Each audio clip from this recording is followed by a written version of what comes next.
Well, hello everyone, and welcome to another F1 opinion. This weekend, if you're watching this fairly recently as it comes out, we're having the Las Vegas Grand Prix. I was about to say enjoying. Some of us might not be, I don't know. But we have the Las Vegas Grand Prix that's going on right now, and it's divided opinion, which is another way of saying that it's not really gone down that well. And I wanted to sort of put my 2 cents in it because, we're seeing comments from drivers like Lewis Hamilton saying it's really cool to see Formula One in Las Vegas. We've seen comments recently from Max Verstappen saying about the fact that it's 99% for the show, it's not really for the sport. And if I'm being honest, and we'll touch on this a little later, I'm siding with Max Verstappen. But one of the things I like to do is I like to say at least a positive about something new, something different. And so I tried to think what would be a positive that I could take away from the Las Vegas Grand Prix. Well, it's probably this. I like the idea of a Saturday night Grand Prix. It seems a bit weird. It seems like we're breaking tradition. Like, surely the tradition is the fact that it's a Sunday Grand Prix. It's that's how it works. You have a Friday for the for the practice. You have a Saturday for the qualifying. You have a Sunday for a race. That's the tradition. That's what we should have. But I don't think it's that bad of a deal to have a race on a Saturday. Why? Why am I saying that? Well, I'm just trying to think of, let's say, our fans in Australia. Now, here's the thing. When there's a Sunday race and you're a European fan, most of the time it's not too bad. Okay, you have the odd early morning, you have to wake up at 4, 5, 6 a.m., and that makes it a little bit more exhausting. And yes, most of them around lunchtime, and you'll get some around the evening time. They're all very manageable. Even if you were an American fan, or in the Americas, any sort of area to the west of the Atlantic, it's actually quite a cool little thing because okay, you've got like sort of a late Saturday night Grand Prix for the races that are on in like sort of East Asia and in the Oceania territories. And maybe something a little bit later on. You have to think about like an early Sunday morning for the majority of the races, and around sort of like lunchtime for the ones that are in Americas. Again, fantastic, sort of. But how about the Asian fans, the Australian fans, the ones that are based in the east of the world as you look at the world map? Well, okay, for the um, for the ones that are in Asia, the ones that are in Oceania territories, you've got that around about lunchtime, maybe a little bit later, 3 p.m. And maybe even for the European match races, it's like sort of 10, 11 p.m., but you could cope with it. But what about those races in America if you're based in Australia? You're having to make the decision between your beloved sports and adulting.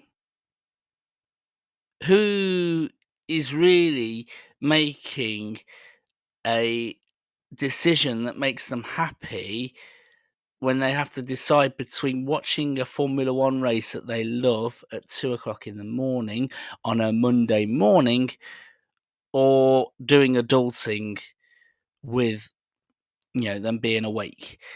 It's not a nice decision to make.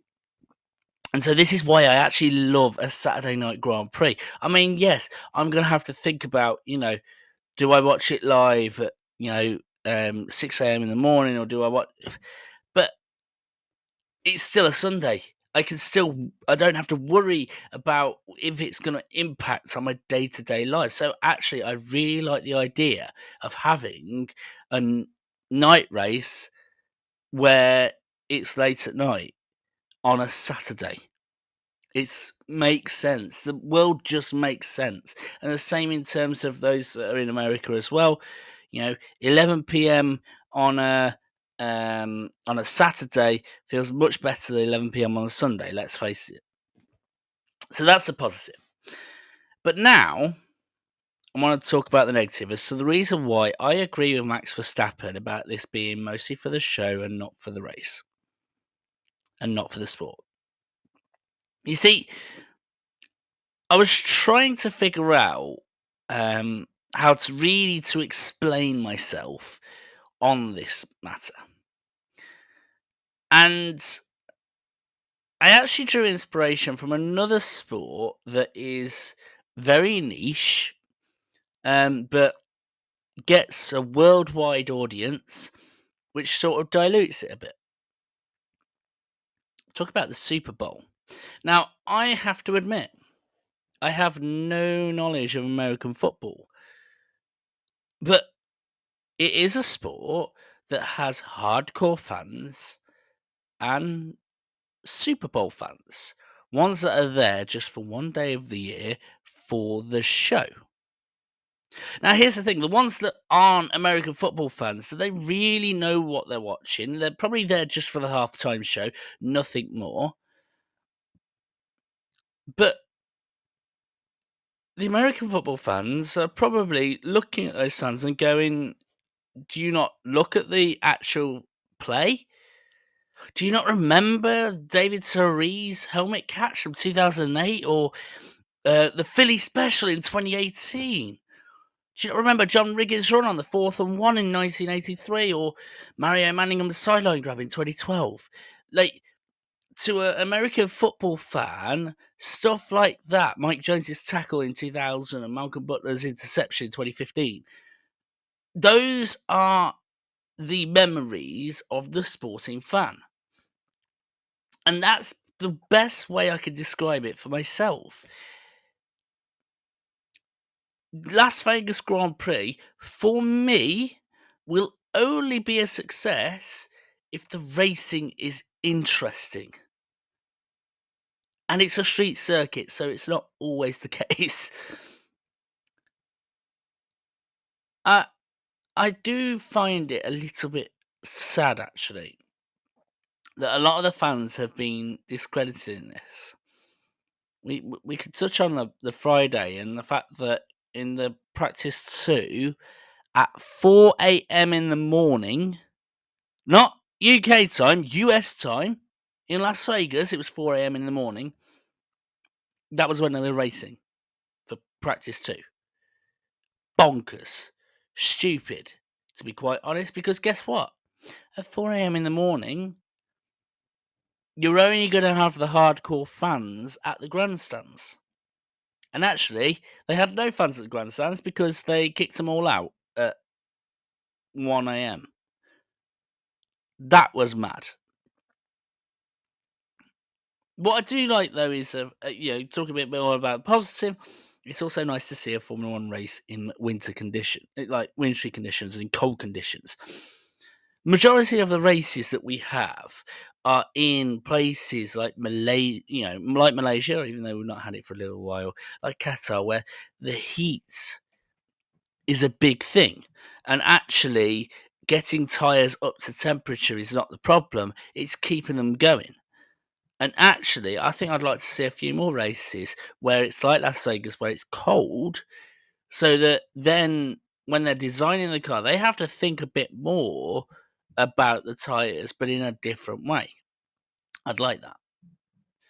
But there is one thing that matters to me the most, and that is the fans and the spectacle and the sport. The best way to describe it is, imagine that this wasn't in Las Vegas. Imagine that this track was just held in a random field somewhere. Would it be exciting on its own? Now, I hope it is. I really do hope it is. And the reason being is the fact that Las Vegas and Formula One haven't mixed so far as of late. The debacle of the Caesars Palace Grand Prix in the 80s, very clear indication of that. But I want this to work more than ever because here's the thing, right now we're in a good place with Formula One and the worldwide audience. Um, it's taken a lot of healing, but American fans have started to fall in love with Formula One, and that is great to see because they're seeing the thing that I knew was cool from the start. But with the amount of races that we have in America now, we've got the Circuit of the Americas in Texas, which I think is one of the best tracks on the calendar. We've got the Miami Grand Prix, which feels a bit cringy the way it is. Doesn't feel quite right. It hasn't quite landed. And we've got the Las Vegas Grand Prix, which has had some teething problems at the start. You can have too much of a good thing sometimes. And I'm worried that one of those tracks will provide us with another Indianapolis 2005. Do you remember that race? The race where we had 6 cars racing instead of 20. It was embarrassing. I was embarrassed as a Formula One fan. And the American fans switched off for about 10 years. Now, I don't wish the same, but I fear the same. I actually do. Because in trying to get this show, we were supposed to have a Las Vegas Grand Prix for the next 10 years. In a thing that's so different that it might not work. A race that has actually, for the first time, thought more about more about the money than the fans. Which is bonkers to think, but genuinely, a lot of them do think about the fans as well as the money. This might have been tipped too far the other way. But I do hope for the best, because actually, what a great way to showcase the 2 biggest glitz and glamour experiences in the world. The bright lights, the high octane speed. Formula One and Las Vegas should be a match in heaven. The 2 areas where gambling is kind of important. Gambling is definitely important to Las Vegas, and I can tell you for certain, strategists gambling on strategies is kind of part and parcel of Formula One. It should work. I just hope that the Formula One organisers make it work. Please continue to like and subscribe. The F1 opinions are rare, but they do come out every now and again. And until next time.